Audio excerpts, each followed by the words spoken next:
Welcome back viewers, آپ دیکھ رہے ہیں براس ٹیک۔ زید صاحب، کچھ دیر پہلے آپ نے گفتگو کی سٹیجز آف مسلم سیولائزیشن کے حوالے سے، تو ایک تھوڑا سا ریوائز کر دیجئے کہ کون سی سٹیجز ہیں؟ دیکھیے،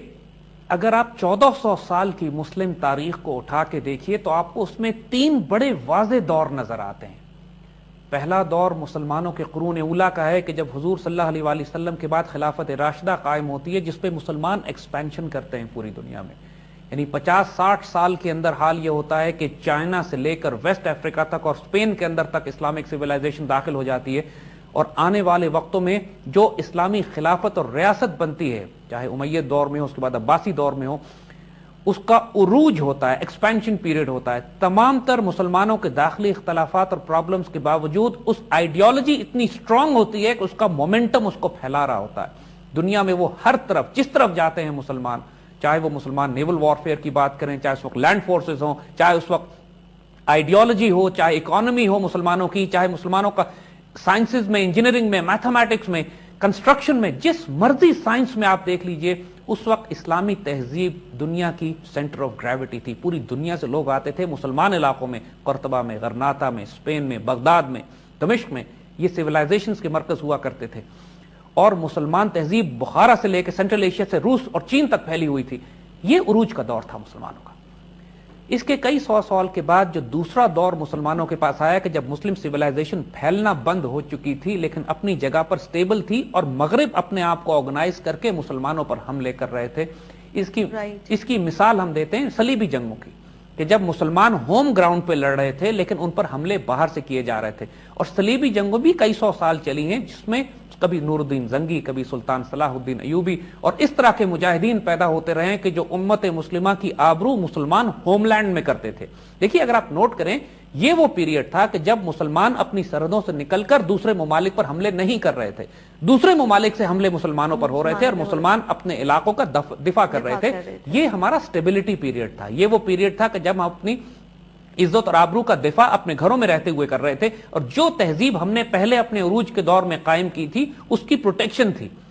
اس وقت مسلمانوں کو نقصان بھی بہت ہوئے، مثلا چنگیز خان اور اس کی اولاد جو منگولیا سے نکلی، اس نے پوری مسلم دنیا کو رونتے ہوئے یہ لوگ چلے گئے، لیکن دوسری طرف سے صلیبی تھے جن کو مسلمانوں نے روکا بھی۔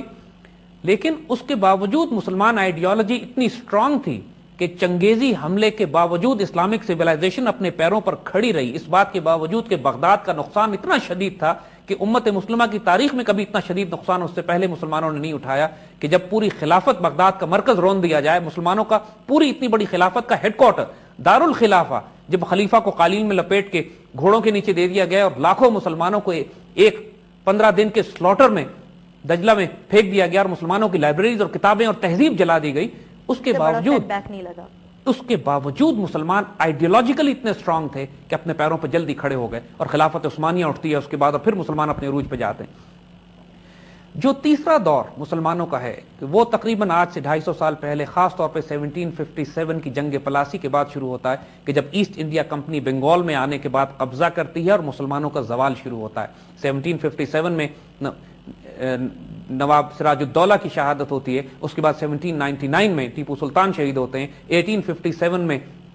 جنگ آزادی ہم ہارتے ہیں، اور ساتھ ساتھ یہی وہ پیریڈ ہوتے ہیں کہ جب خلافت عثمانیہ بھی اپنی جگہ پر کمزور ہوتی جا رہی ہوتی ہے، اور یہ تیسرا زوال کا پیریڈ ہے مسلمانوں کا۔ اور یہ زوال کا پیریڈ مسلمانوں کا چلتا ہے 1921 تک، جب خلافت اسلامیہ مکمل طور پر تباہ کر دی جاتی ہے۔ اس پیریڈ میں اقبال پیدا ہوتے ہیں۔ یہ 3 فیزز ہیں مسلمانوں کی، کہ جس کے اندر اگر آپ پوری تاریخ میں اٹھا کے دیکھیے تو اس سے زیادہ، جیسے ہم نے عرض کیا، تاریخ دور اس سے پہلے مسلمانوں پر نہیں آیا تھا کہ جب انٹائر مسلم ورلڈ کالونائز ہو چکی ہوتی ہے۔ تو یہ وہ 3 سٹیجز ہیں امت مسلمہ کی۔ اقبال کے آنے کے بعد ایک نیا دور شروع ہوتا ہے جو دوبارہ عروج کا دور ہے، اس کو ہم آگے بیان کریں گے۔ لیکن زید صاحب، اس عروج کے دور میں بہت سارے ہمارے سامنے اور بھی لوگ آتے ہیں جنہوں نے سب کانٹیننٹ کے اندر بہت سارے ایسے کام کیے جن کی وجہ سے سب کانٹیننٹ آبویسلی آگے ایکسل کیا۔ 3 گریٹ کی اگر ہم بات کریں، مجدد الاسلانی کی بات کریں، شاہ ولی اللہ کی بات کریں، اور پھر ہم اقبال کی بھی بات کریں، تو ان تینوں کے دور میں آپ کا سوال ویری ریلیونٹ۔ دیکھیے، ایک بڑی فیسنیٹنگ بات، یہ 3 جن بڑے وجودوں کا، بزرگوں کا آپ نے نام لیا ہے، تینوں مین آف ڈیسٹینیز ہیں۔ یہ تینوں وہ ہیں کہ جنہوں نے اپنے اپنے وقت میں مسلمانوں کی تقدیریں تبدیل کر دی۔ مجدد الفسانی تو نام ہی ان کا مجدد الفسانی ہے، اس کا مطلب ہے کہ دوسرے 1000 سال کے مجدد۔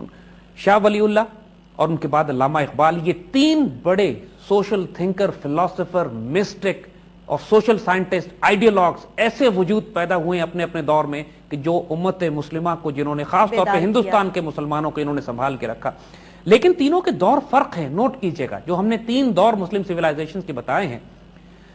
مجدد الفسانی اکبر بادشاہ کے ساتھ تھے، یہ وہ دور تھا جب مغل حکومت اپنے عروج کی طرف جا رہی تھی اور اکبر گمراہ ہونے لگا تھا، اس نے دین الہی کا اعلان کر دیا تھا اور اس نے پوری وہ خرافات شروع کر دی تھی جو اس نے آپ اسلام کو ہندو مذہب کے ساتھ جوڑ کے ایک نیا دین ایجاد کرنے کی کوشش کی۔ اس دور میں اس سے پہلے 800 سال تک مسلمان ہند پر حکومت کر رہے تھے، ہندوستان پر مسلمانوں کی حکومت تھی اور مسلمان عروج پہ تھے۔ اکبر اور اس کے بعد مغلیہ دور کا عروج شروع ہوتا ہے، وہ زوال کا پیریڈ نہیں تھا۔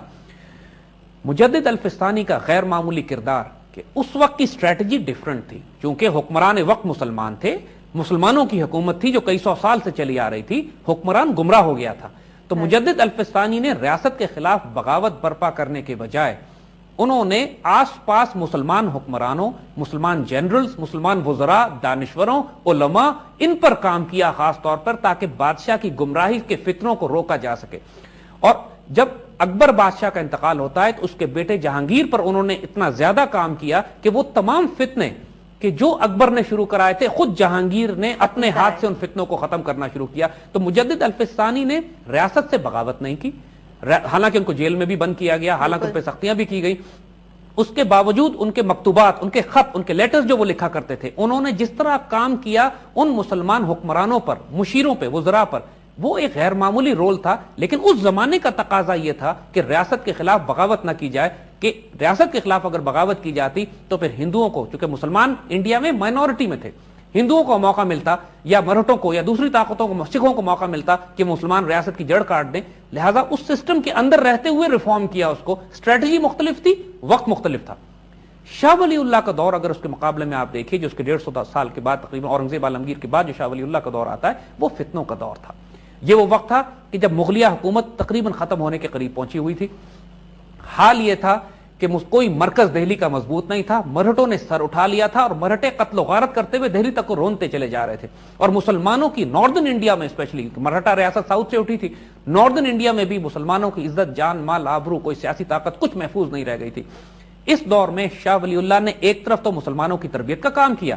دوسری طرف ایک پولیٹیکل ویژنری ہونے کے ناطے انہوں نے مسلمانوں کے سیاسی عروج کو بچانے کی بھی کوشش کی۔ جی زید صاحب، بہت شکریہ۔ ویورز، اس کے ساتھ ہی آج کے پروگرام کا وقت جو ہے وہ ختم ہوا چاہتا ہے۔ آپ نے دیکھا کہ آج ہم نے بات کی اقبال پراسرار کے حوالے سے اور ان کی پرسنالٹی کے کچھ ایسے ٹاپکس کو، کچھ ایسے ایسپیکٹس کو ڈسکس کیا جو آج سے پہلے شاید کسی پروگرام میں ڈسکس نہیں کیے گئے، اور ویسے بھی براس ٹیکس کی خصوصیت رہی ہے کہ ہم نے ہمیشہ سے کچھ نہ کچھ ایکسکلوسیو اسٹف جو ہے وہ آپ کے لیے پیش کیا ہے۔ انشاءاللہ اگلے پروگرامز میں بھی کچھ نہ کچھ آپ کے لیے پیش کرتے رہیں گے اقبال کی پرسنالٹی کے حوالے سے۔ تب تک کے لیے اجازت دیجیے گا، اللہ حافظ۔